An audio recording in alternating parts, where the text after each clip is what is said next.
Hey guys, how are you all? I am Tamil Selvan Bharati. It is December 1st.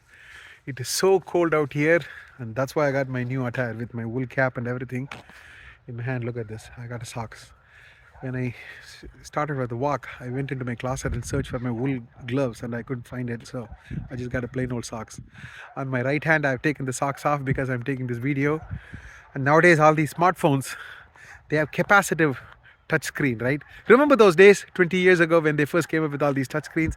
It used to be resistive touch screen, which means even if you're wearing a glove, you just have to press harder on the touch screen, and then you can, get a reaction from the screen. But nowadays, these touch screens are all capacitive touch screens, which means current has to flow through.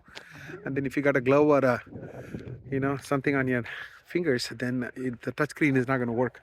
So that's why I got no glove on my right hand and I'm freezing. The temperature here is 41, and I've been walking my dogs in the night times lately because when I come back home it's so late. But today I'm relatively free, so after a long time I'm doing a day walk. So let me show you my dogs also. Icy, come! Look at my 3 dogs. Look at that is Icy, the white Great Pyrenees mix, and behind him there are 2 dogs. Peppy! So Pepsi is the one with the red coat. They both are mutts, okay? The Pepsi and Coke, they are sibling sisters. So Coke is the one with the pink coat and Pepsi is the one with the red coat. And then Icy, of course, he doesn't wear a coat because he's got a natural fur coat. My wife bought these cute coats for the 2 ladies. Then Icy is a gentleman. He doesn't need any coat. He can handle the winter. So, I am walking outside today during daytime because I found some time, and also these dogs have been so bored. They're just sitting at home eating all the food that we give them. Humans, what we do is we take an animal from the, jungle, and then we domesticate them, and then we make them like us, and they all become fat. It is just sad what we do to them. This wolf variety, dogs used to be wolves, right? And then we domesticated them. Now dogs cannot live on their own anymore. They can only live under the care of a human. That's how they've become. So they don't have individual hunting skills, and if you let them go back in the wild, coyotes would really harm them. And in Oklahoma we have a lot of coyotes. I have foxes, so these dogs would fall a prey to one of those, and then they'll be dead. So we have to raise them, and we have to take good care of them, and they just love all these dog walks. If you asked these dogs, hey, do you want a treat or do you want to go out with me for a walk, based on Icy's expressions to me so far, I would say that they value the dog walk a lot more than the treats that we give them. This dog walk is such a nice thing to do for them and also for us. Hey, look at all these fall changes in our neighborhood. Look at this tree, devoid of any leaf. It's all gone. And look at the leaf burden that we have on the ground. In places like New England in the United States, you can see all the fall colors so beautifully. In my neighborhood, we don't have great changes, but all the trees have almost lost all these leaves already. In adjacent neighborhoods, they have different tree varieties, like the trees that have needle-like leaves, like coniferous trees, right? That's what they call them. Those trees, they tend to really keep, have the leaves for a longer period of time, well into the winter.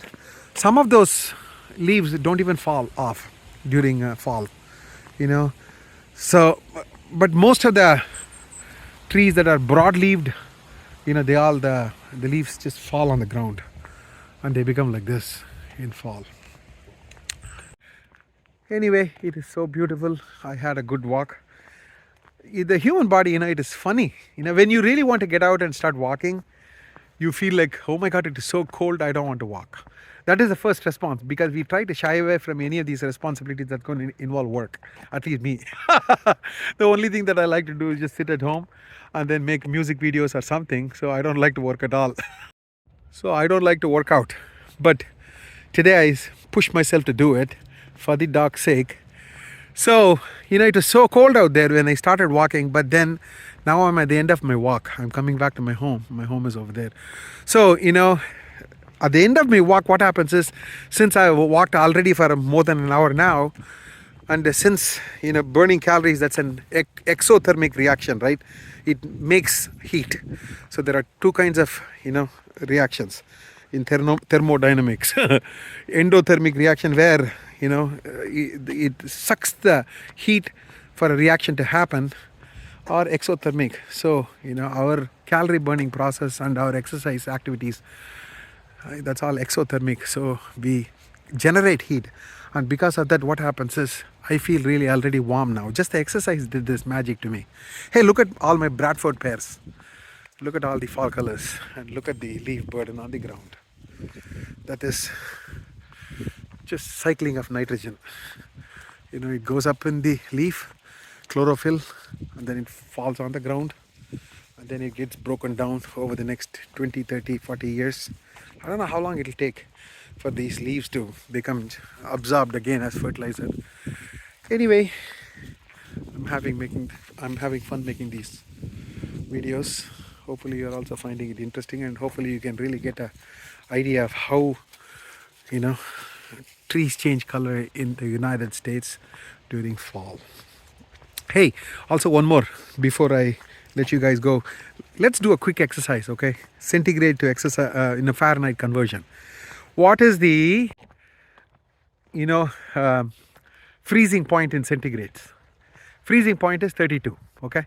How about the freezing point in centigrade? It's 0 degrees. So 0 degree centigrade equals 32 degree Fahrenheit. And from there, for every 10 degree centigrade, you're going to add 18 degrees of Fahrenheit, because each degree of centigrade equals 1.8 degree of Fahrenheit. Okay, so let's quickly do this exercise from freezing point of water to the boiling point of water. While we are doing that exercise, let's walk to my house. Okay, so 0 degree centigrade equals 32 degree Fahrenheit. 10 degree centigrade equals 50 degree Fahrenheit. 20 degree centigrade equals 68 degree Fahrenheit. 30 degree centigrade equals 86 degree Fahrenheit. 40 degree centigrade equals 104 degree Fahrenheit. 50 degree centigrade equals 104 plus 18, what is that? So 122, yeah. So that's 122 degree Fahrenheit. And 60 degree centigrade equals 140 degree Fahrenheit. 70 degree centigrade equals 158 degree Fahrenheit. And 80 degree centigrade equals 158 plus 18, that's 176 degree Fahrenheit. And then 90 degree centigrade equals 194 degree Fahrenheit. And then 100 degree centigrade, that is the boiling point of water, that equals 212 degree Fahrenheit. Man, we achieved something.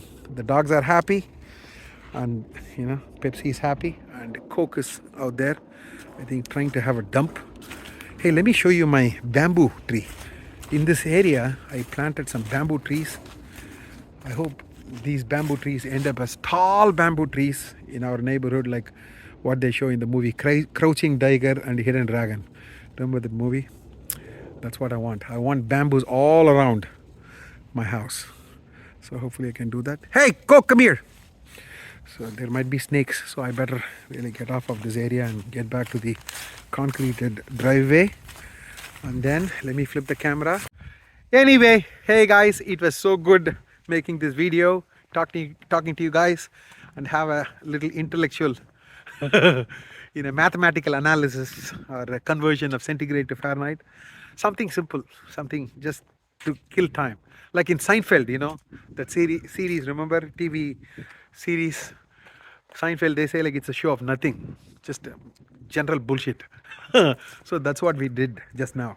We just wandered around with our dogs. We made a video.